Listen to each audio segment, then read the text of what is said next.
How do we balance the relationship between the government and the market? I think it will be an ongoing debate.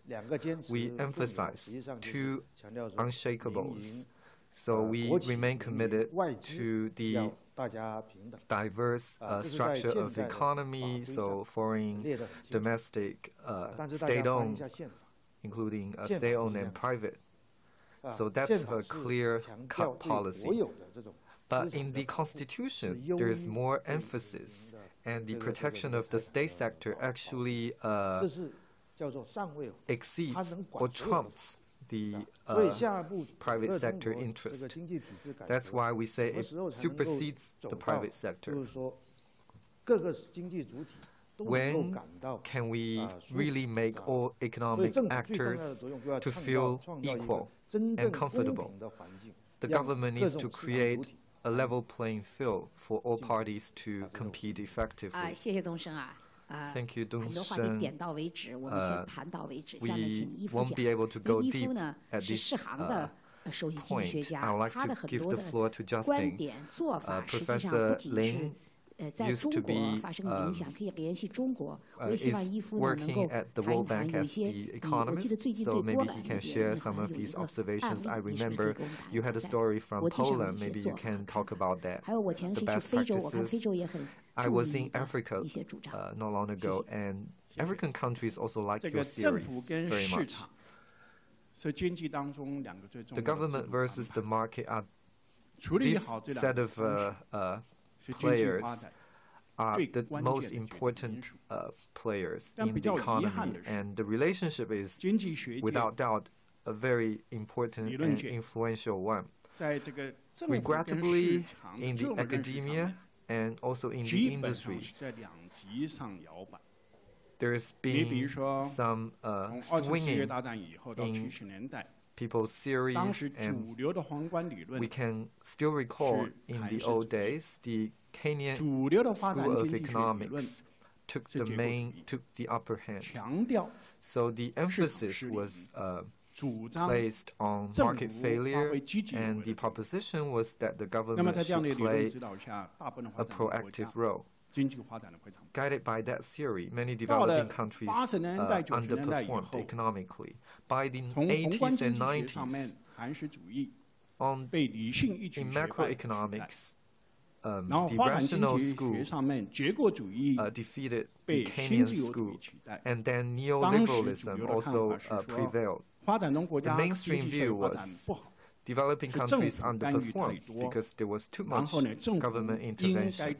The government should take a backseat and should withdraw, as Shu Li mentioned in the opening remarks. The government should be a gatekeeper, and we should let the market economy go on developing itself.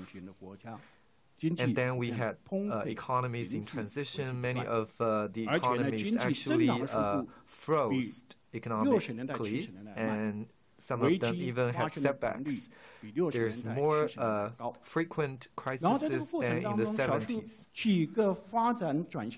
So some successful economies in transition, they actually demonstrated that the government and the market could coexist and reinforce each other. As David said, and he made a very compelling point, so I will not repeat.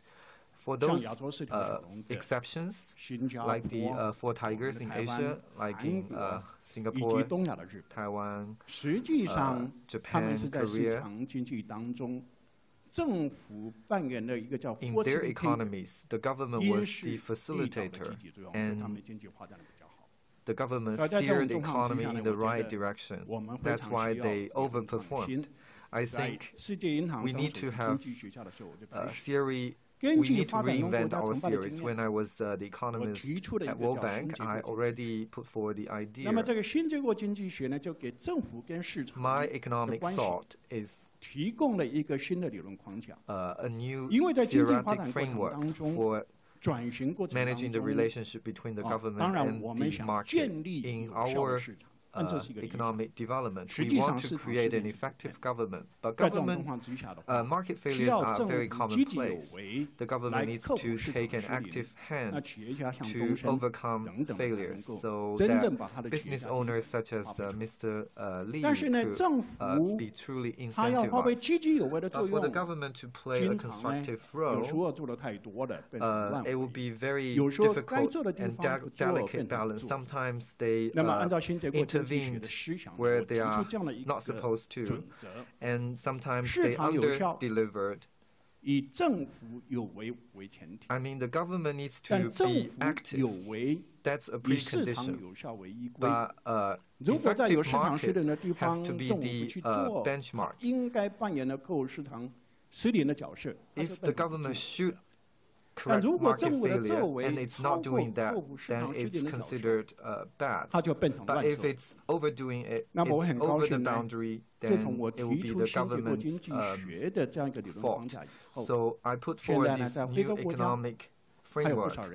Some African countries believe that if they follow this economic framework, they will have some immediate results.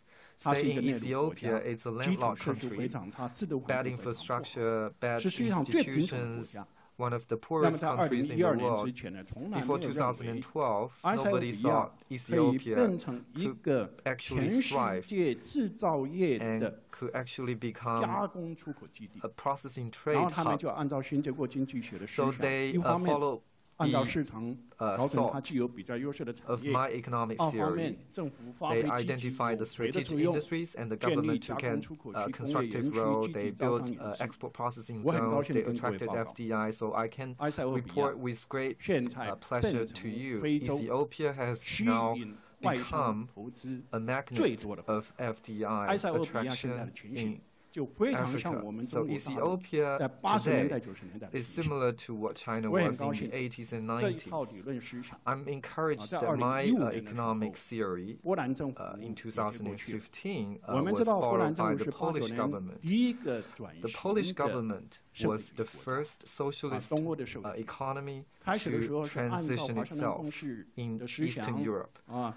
So it was adopting the Washington Consensus. The government should take a backseat and the market will thrive naturally, but it didn't solve the problem. There was no job creation. A lot of Polish guys went to the UK, to Ireland, France, and worked there as immigrant migrant workers. And after the new government, the new Labour Party was sworn in, after the reshuffling of the government, the president said we need to design our economic policy using the new theory. I can report to you the job was spearheaded by the then Deputy Prime Minister and Minister of Finance. It was promoted to Prime Minister last year. In January this year, when I was at Davos for the World Economic Forum, I was at his session. He said Poland represents 1/10 of total European population. Thanks to the new economic theory, we created new jobs that accounted for 70% of incremental jobs in Europe as a whole. So I'm convinced if we can manage the relationship of government and market well, we will give prosperity to the country. Now the floor is for Mr. Long. Minister Long. About market versus the government. The debate only became meaningful after the 90s, because when we first launched reform and opening up, we only had the government. So in a strict sense, the government was the only active player. We had the People's Commune, and it was owned by 3 levels of the government. The smallest was the village and the village team, and then the county, and then county and township, and the commune is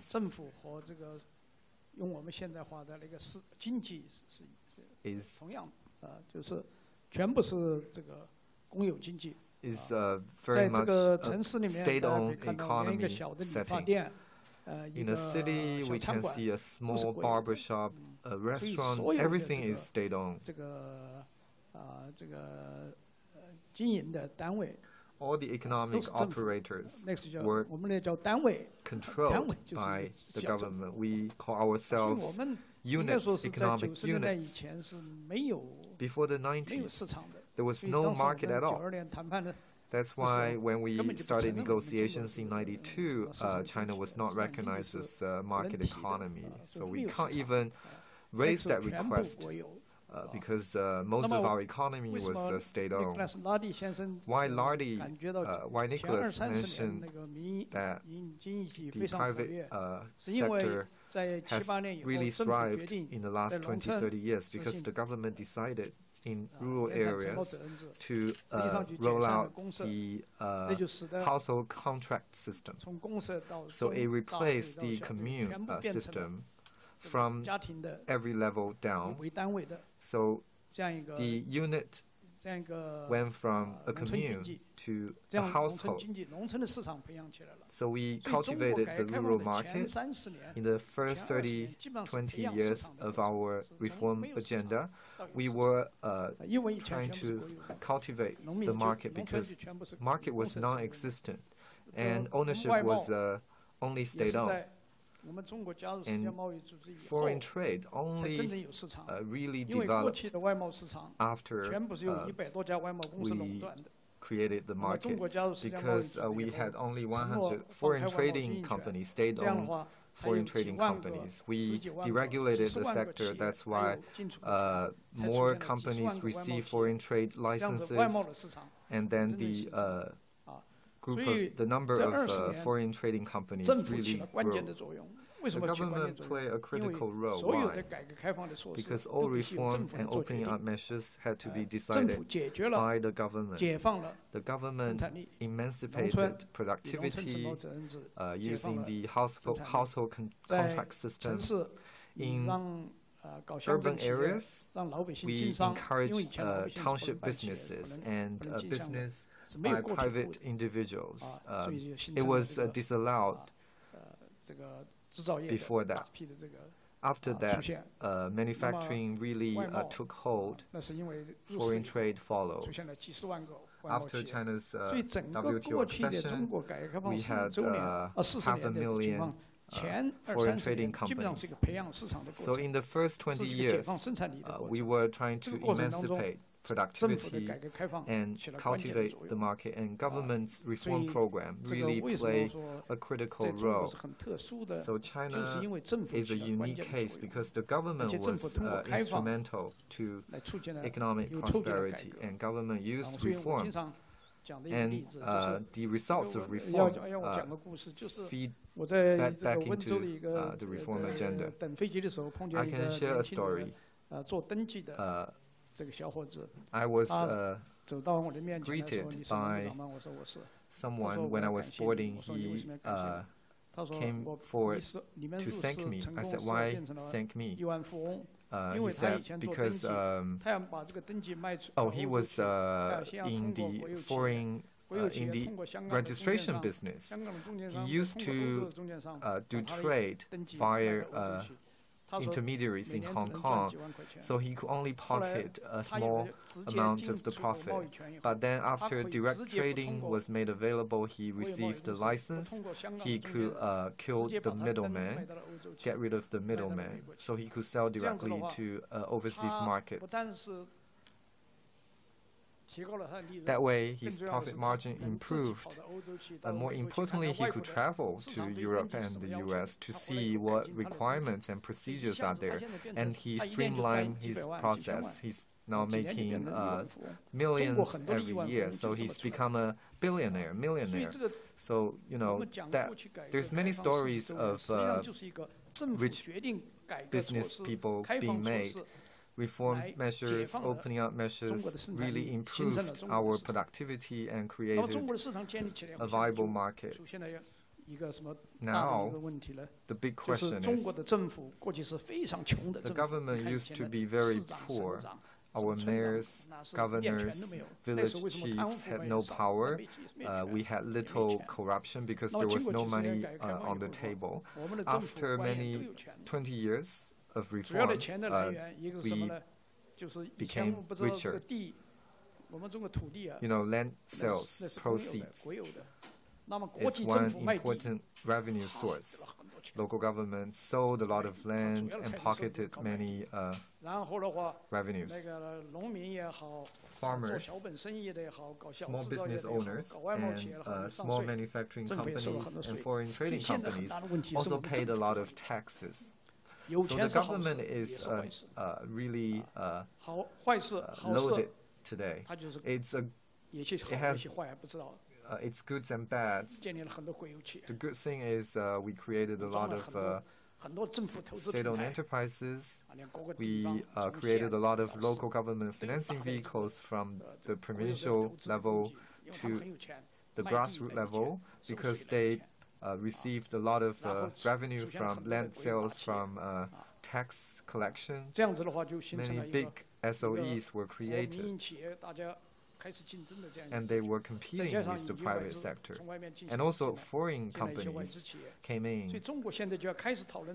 That's why China has to discuss the relationship between government and market, because there was no need for that debate. So that's the change in summary. China's market is already is there, and private sector is there. The state-owned sector is also there. So market versus government is actually a relationship about the three different types of business. The government sets rules to let different types of companies to compete effectively. So moving into deep water means how the government could fully incentivize companies of all different types to make them compete on a level playing field and also abide by law. The market has to be regulated by some norms. So that's central to our discussion. Mr. Lardy mentioned his impression. True, because we had no market. Even barbershops were state-owned. So you felt that the economy was very lively, very much alive, because there were no big SOEs, with the exception of some natural monopoly industries like oil and gas, power, coal. So I think right now we have to solve the problem, how the government should set the rules for the market to regulate the government so the market can be more full of greater, bigger vitality, and also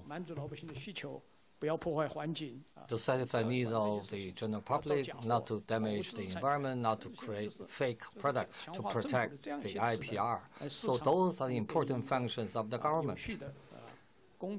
So we can provide an orderly, rapid development and fair development. Thank you very much, Mr. Long. Now we'd like to invite the former Prime Minister of Singapore, Mr. Wang Kenshin, to offer his insights.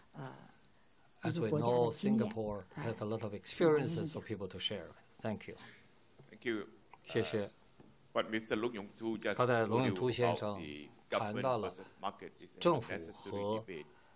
市场是一个很有必要的讨论题目，我完全同意他的观点。 Being a civil servant 我 working in the 呢， government 在 and 政府 working 部门 in the 工作 private 很长 sector 时间，现在又在私营部门 few 工 years 作， before 干 I 了几 joined 年 the 了。 government, become a politician, 后来呢，我加入 minister, 政府，成为了 and 部 then 长 having served 副 as minister, deputy prime minister, 当了部长， and 后来 in 又 last 7 years, 8 years, 副总理。 I've been 过去的 private 几年， I think 我又到了 it's 私营 quite 部门。 necessary to debate the 我觉得 government versus 谈 the 论 market as 政 if 府 they are 相对于 They are not. 市场 They 是应该怎么 are 样呢？ one 不应该 of 是 the same 他 coin, except 他们 that 是 each side has its role 一个 to play. 货币的一个方面，他们两边不应该是对立的。 Really, the role 政 is 府 to 的 set 作用 policies, 是要建立一些 create 政策， conditions 创造条 conducive 件，有利的条件，为环境啊、为业务啊、商业呢能够繁荣发展，这就是政府的作用，建立规则，成立规则，大家都有一个公平的竞争环境，大家有平等的市场准入。当然，你要培训人们、教育人们，他们可以做好他们的工作。这样的话呢，特别是经商的人，这样的话他们能很好的业绩。然后呢，大家能够有很好的生活。作为企业来说呢，他们的工作也要做好工作，这样他可以赚钱、赚利润。创造更多的就业机会。So the role of government is somewhere in the middle, making sure that there are conditions available to create job opportunities for businesses to provide jobs for them to make money, for workers to earn the money and look after the family. That's the role of the government. And the market, of course, is to ensure that they provide the right kind of goods that are available. And of course, we also know that in some areas where people fall short, the market cannot work. For example, in health, if just completely the market, then of course health will be out of reach of many people if the doctors charge and medicine prices are high and so on. So the government create the conditions available to hospitals. 制造一些医院、公立医院、私人医院等等等等不同的医院，教育也是这样。如果都是私营教育的话，当然了，那怎么样呢？大家是不是都能够受到很好的教育的？所以政府也有责任呢，建立一个学校，给各种各样的人都能创造上学的机会。特别是在新加坡，住房、公共住房非常重要，要保证大家都是有份儿。比如说政府我们。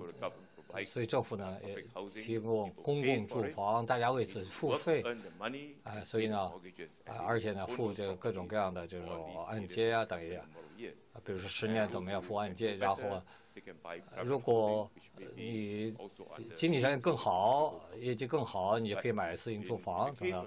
但在教育方，在中国方面，刚才你们也讲到这个问题，中国实现了什么样的开放的成绩？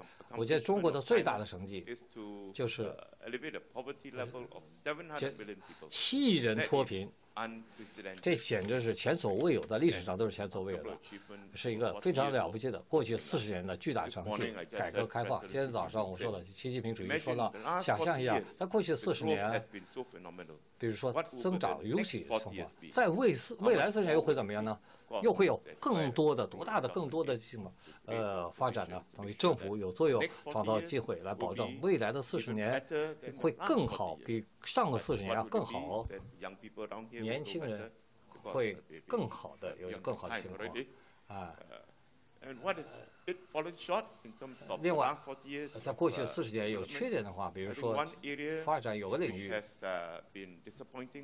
有点令人沮丧的是，就是说，比如说控制就污染方面的，在新加坡做一个例子，我刚才简单讲了一些我们的例子，在新加坡工业化的早期，我们希望公司来新加坡投资，外国公司非常欢迎。一些后殖民的那些我们也欢迎外国的投资，因为他们能够帮我创造，为我们的人带来就业机会。但我们也知道，如果你把各种类型的工业都进来，而不保证很好的控制污染的话，那么我们肯定我们会产生大问题、大麻烦，因为我们是小国家。700 平方公里，跟海南相比，海南恐怕40个，我们有500万人，海南900多万人，海南是我们的几十倍的人口，所以在总理的办公室、首席办公室，我们需要建立起各种各样的这种有些任何的机器，我们都要查，保证他们不会对环境造成污染。所以在过去4年我们也做了，所以我们一方面经济增长，一方面没有破坏环境。所以中国呢，一方面呢就是有这方面在10年前，新加坡呢和中国一起合作，建起了天津的生态城。今年有10周年了。correct, conducive environment for industry to grow, at the same time for pollution to be under control. Government to facilitate industries, help them make money. And we also have one unique feature, which is that we have a tripartite arrangement, which we work closely with the trade union. Our trade union is not the militant, confrontational trade union. The trade union understands that in order for workers to have jobs, the companies must make money, and they must work together with management. And the government plays a role to facilitate the differences between the two, to mediate the differences between the two. So that when the time comes when you need to deal with a worker issue or a management issue, the government is there to hold the hands of both and to regulate the conduct of the industrial relations. Thank you. Thank you very much. So everybody has said its part. Actually, I think a lot of things in common, but some of the detailed things, there are some differences. In terms of China, actually, let the market to play a decisive role, the government to play an important role. So this is our important focal point in China. So maybe you can focus more on China. I have a question. Just all of you talk a lot. You have some hesitation. Maybe the government is too strong. Government is playing a too much a role, while confirming China has played an important role. Do you believe in which area the government is not playing a sufficient role? Thank you. I think everybody up here agrees that the market and the government each have a role to play. The mix can change over time depending on the circumstances, level of economic development, and so forth. I think I heard at least 3 of my fellow panelists say that one of the most important roles for the government is to create a level playing field for different types of ownership. And I just want to suggest that the government is not doing that in China now. And I want to give 3 specific examples. First of all, many of the service components of the economy are still heavily dominated by the government. Yes, restaurants, household services, and things like that have been liberalized, but there are many areas of services where private firms have not had the opportunity to expand. Manufacturing has been very liberalized. Private firms are very dominant. The share of government investment in services is 8 times larger than it is in manufacturing. So I don't think there's a level playing field in terms of equal access to all kinds of economic activity. Second area where I think the government is falling short is ensuring private property rights.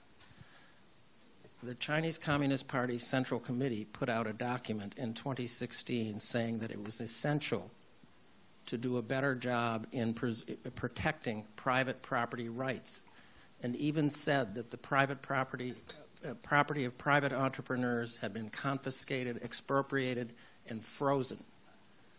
Li Keqiang, in his closing press conference at the National People's Congress, was asked, why is private investment so weak? And his answer was, it is due to inadequate protection of private property rights and other factors. I don't know what other factors he had in mind, but I think a key area where the government is not creating a level playing field is the protection of private property rights. The third area where I think the government is falling short is in the area of financial losses. I look at the data published openly by the Ministry of Finance in China. In 2005, 50% of all state companies were losing money. In 2016, 45% of all state companies were losing money. The amount of losses in 2016 was 8 times what it was in 2005, the number 1.9 trillion RMB. These companies are not going out of business. They are continuing through subsidies of one sort or another. So it's not a level playing field. If you're a private company, you don't have access usually to that kind of support. So how can private companies compete on a level playing field when consistently half of all the state companies are losing money and don't exit? So my simple point is, most of the people up here agree that the government needs to create a level playing field. I think it's falling short in certain respects. OK， 道奎，你想参加讨论？ Coming back to what I said at the beginning, overall, I believe on the relationship between government and the market in the past 4 decades, China has really learned a lot of things. But the problem is it's hard for us to break up the pattern of different vested interests. The good thing is that we're deepening the reform. The Central Committee, the government established a commission for deepening the reform. The overall direction of the top leaders is very clear. That is to push forward the reform, let the market to play its decisive role in resource allocation. So we have something we have learned. I agree with Mr. Ladi, but I do not believe this is the most important issue. So give China more time, 3 years, 4 years, I believe, on important market reform. We're going to make headways. I am confident. The difficult thing for us is that the relationship between society and the market, the relationship between the society vis-a-vis the government, if we do not straighten out the relationship between the two, because we don't have the module. Give you the example, healthcare. General public has a lot of complaints. They're saying, go to the hospital and you get a restriction. The hospital can get some money, but now they're not allowed for the hospital to provide too much drug, and there's a ceiling and how much a doctor can prescribe to a doctor. But how do the doctors survive? They're the high-tech people, so to speak. So you have to receive the registration fee. It's not enough, frankly speaking. Healthcare or public hospital, the government has to throw in more money into it. So that's the experience of Singapore. If I'm wrong, correct me, Mr. Vice Prime Minister. So a lot of money, from Singapore government investment is into the public health. Same thing for education. The basic education, the government has to pay the money, pay the bill. The central government, not let the local government do that. 地方政府一掏钱一定是什么？一定是经济发达地区。学校办得好，师资招得好。你看你广东的企业家，你广东现在招了很多湖北的好重点中学的老师啊，黄冈的中学老师去你广东去了。你工资高啊，这么一干的话，你看看你广东的基础教育肯定它的质量就比湖北的或者内地要好了。这件事是中央政府的义不容辞的责任，在这个问题上大家争议很多。我还没说养老的问题，对吧？我还没说文化的问题，芭蕾舞、交响乐、京戏。不能全靠市场，当然也不能全靠政府，需要有民间的组织、基金会去支持它。这方面中国还在探索，而且我们的思想里的认识还不一致。在市场与政府的关系问题上，最后我还是说到这一点，我看基本上有共识。你去看看中国的经济学家，如果按你西方标准来看，按美国标准来看，坦率的讲，大部分是芝加哥学派，义夫的母校。哈佛学派的少，这是我的非正式的统计，我没有认真统计过这个事，但是我相信我的直觉。我讲的不对，义夫先生，请你更正。那个道奎，首先你谈得很好啊，但是我想稍微的。说一下，就是说，政府和市场的关系主要是指的经济体制改革中的一个核心问题，而呢，你刚才谈的很多问题是属于全面改革范畴，就 beyond 的经济体制改革，比如像你谈到政府和市场的关系，我完全理解，就经济体制改革也应该包括这种公共政策的一种思考，但是在这个我们讨论的时候，实际上主要指的这是指的经济体制是一个相对狭义的概念。我只是说到这儿，首先大家谈都是自由的啊，愿意怎么谈都行。但是我只是重新 clarify 一下这个意思。是下面是谁想接着谈呢？好，东升。我就谈那个具体的。其实这2年我们看到中国。2 years we've seen the Chinese government's reform direction is very clear. They want to simplify the government, to delegate more power to the decentralized, to reduce unnecessary, inefficient intervention by the government. yesterday, as President Xi said, basically, government will not intervene in the day-to-day decision operation, what it should do, what it should not do. This job or task is being implemented top-down. But also we have found another phenomenon. Governments at different levels. Since you're not doing that much work, you should have less people. So the direct budget should be reduced, right? But this is not happening. Different levels of government officials are still that many, large number, which means the cost is still very high in the budget for the government. So this is in contradiction with overall reform direction. So I think we need to conduct further the system reform from the central level to provincial level, all the way to the county level. Once you implement all the reform with higher efficiency of government, so the management of government, management costs of the government can be reduced. And then you can reduce the debt burden on the localities. I just want to add on to what Mr. Li Dongsheng just mentioned about having too many levels of government and many officials. I do not know if there are a lot of officials, but I know that there are 5 different levels of government. And even this idea about function, giving them, empower the officials more power so that they can act on their own. I think the main thing would be whether at the officials level, the individual himself is willing to take on those powers and exercise the powers in the correct way or not. I think that's the main question here. Okay. Focusing on China, let's leave aside where we agree, which is that we need an active government in order to regulate, to administer proper taxation, to make sure that excessive inequalities are not there between people and regions. That's what an active government should do.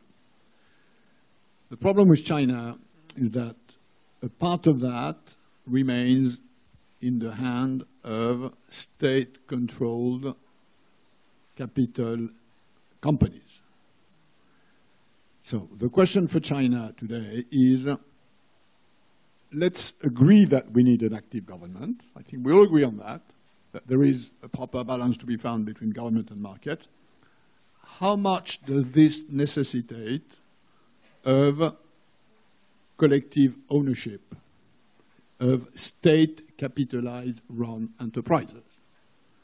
And my own view on that is that at the present level of China, and I wouldn't have said that 20 or 30 years ago, the legacy of the big size of the state-owned enterprises is too big.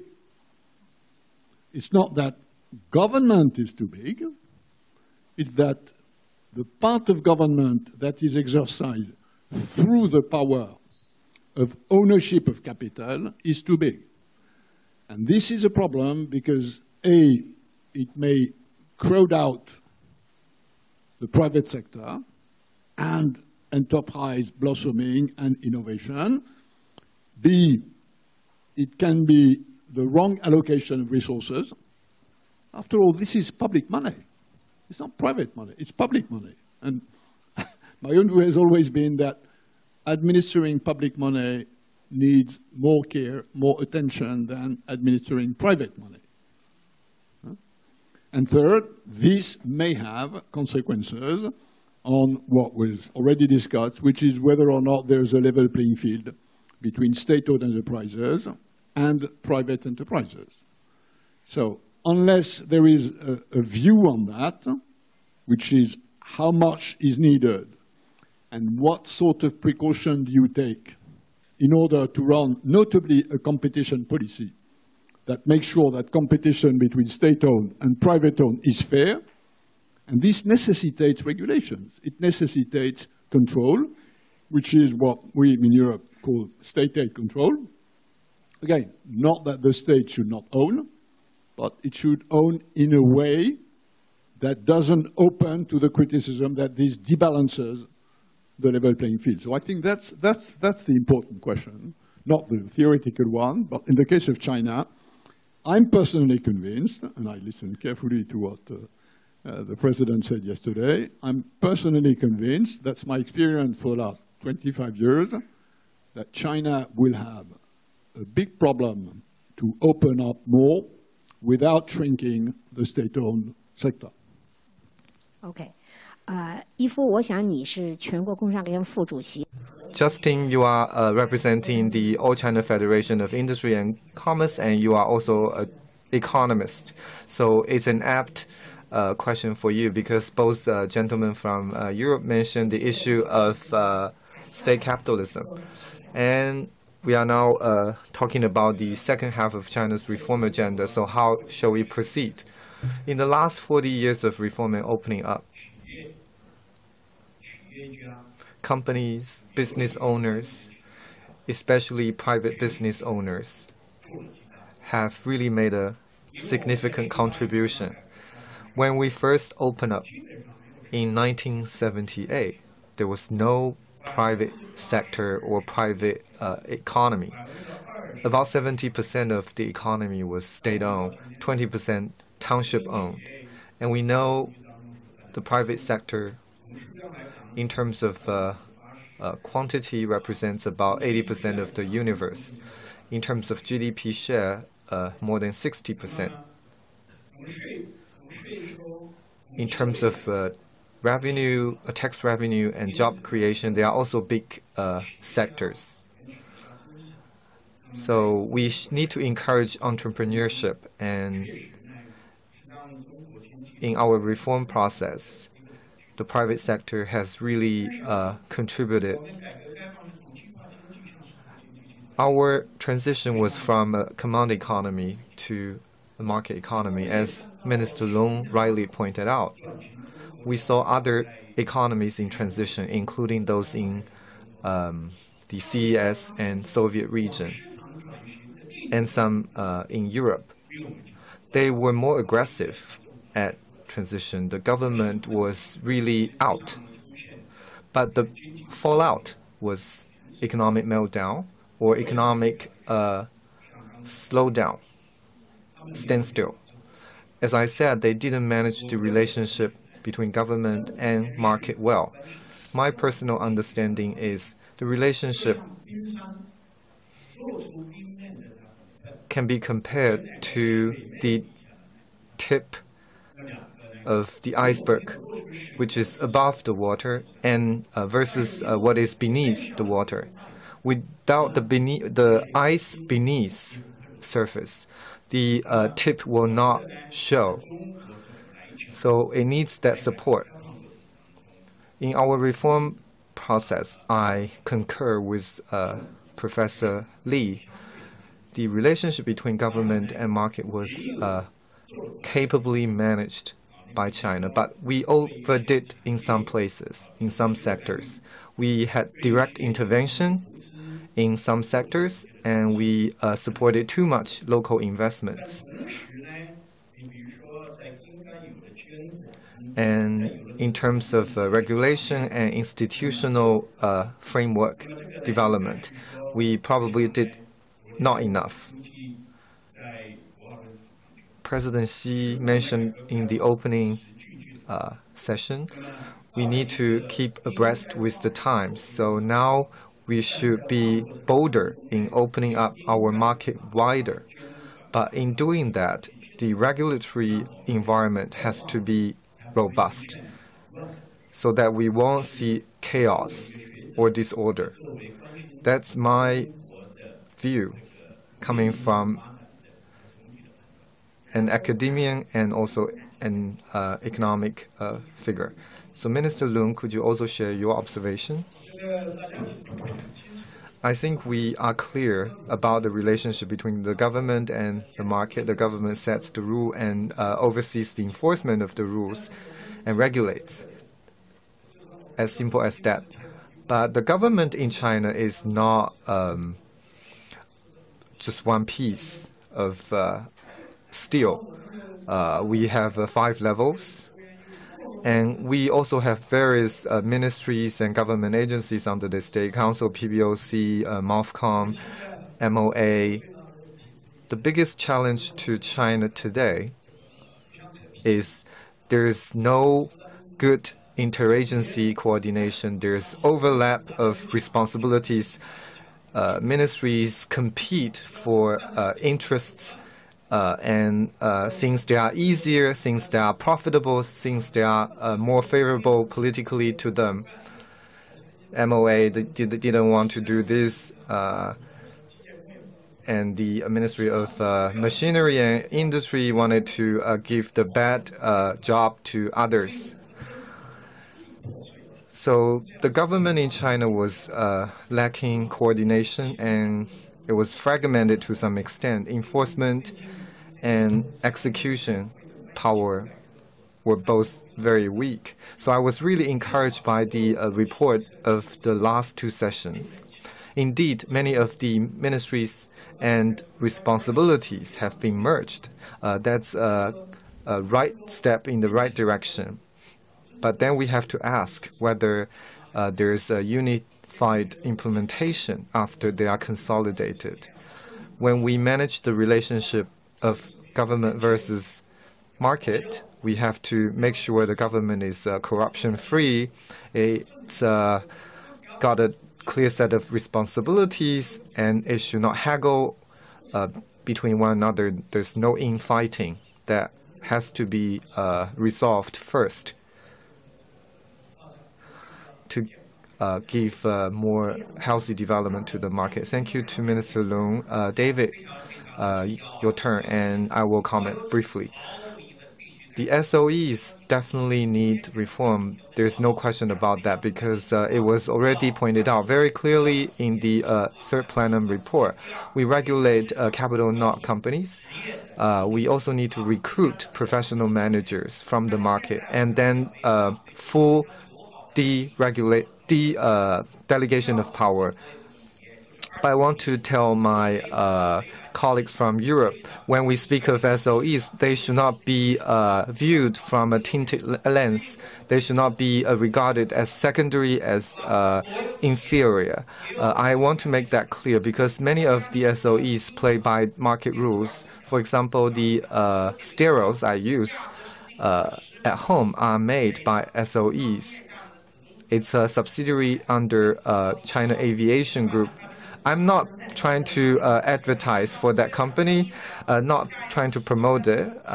You can't repeat the name of the brand.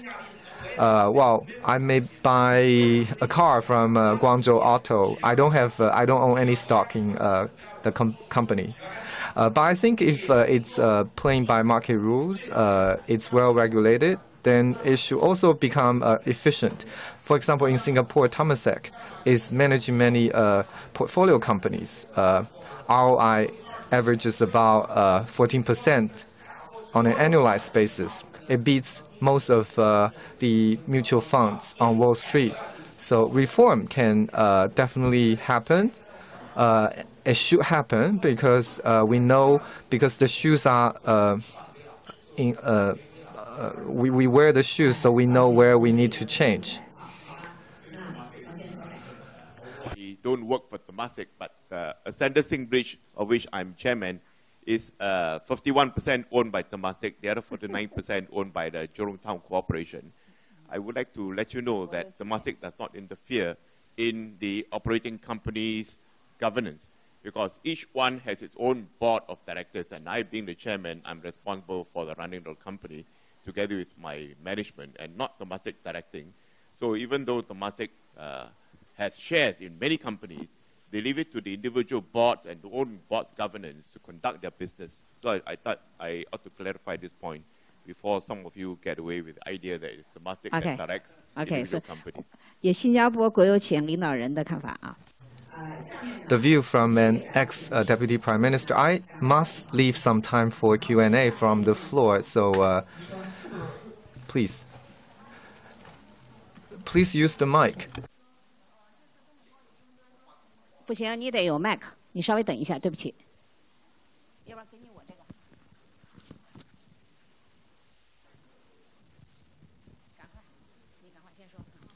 I have a question for Mr. Lamy. Jim Rogers mentioned at lunch Trump was really crazy in the trade friction. Do you think this is Trump is to blame for the trade war? That's a possibility? Well, I've made my view rather clear, and I don't speak for anybody but myself. We are not in a trade war. There's a bit of weaponry which has been accumulated on various sides, and it started on the US side. Second, I'm not clear what is the purpose of Mr. Trump in trade. I have to be very frank, I do not understand his game. And the reason is probably because I suppose my intuition is that he has a view of trade which is very different from what most of us believe. He believes trade is a win-lose game. He believes imports are bad, then exports are great. He believes it's only about having as many chevrons in Berlin as Mercedes in New York. That's not my view of trade. So the big question I have is whether we live on the same trade planet. And that's a big problem because we obviously have to interact. We obviously have to live together. And whether his trade stance is about improving the rule book, and in order to do that, building a strong bargaining, negotiating position, which is a tactic I would understand.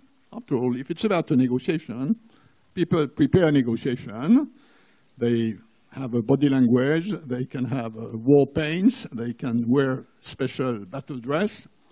That's a way to prepare negotiation. But that's plan A. And if it's about preparing a negotiation because the US believe that the WTO rule book needs to be improved, I'm fine with that. Lots of us believe the WTO rule book should be improved, including, by the way, in constraining China's trade practices in some areas. Not only China's practices, I think US agricultural subsidization needs a bit of discipline. Okay.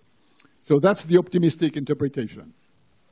There is a less optimistic interpretation, which is that he believed it should all go bilateral. It's a question of strength between me and you. And this is something we are going to do, both of us, transactional. I'm going to discuss with you. I'm going to negotiate with you. And this is a much more dangerous interpretation. Because this, if that's the right interpretation, this will lead to dismantling what we have built during 70 years, which is a multilateral rules-based system, and which is why I'm reasonably happy that yesterday President Xi Jinping heavily insisted on the fact that the Chinese approach was a multilateral one and not a bilateral one. Okay. 现在因为讨论已经进入下。We're now moving on to the next topic. So time is up. I would like to ask you to put your hands together to thank the panelists.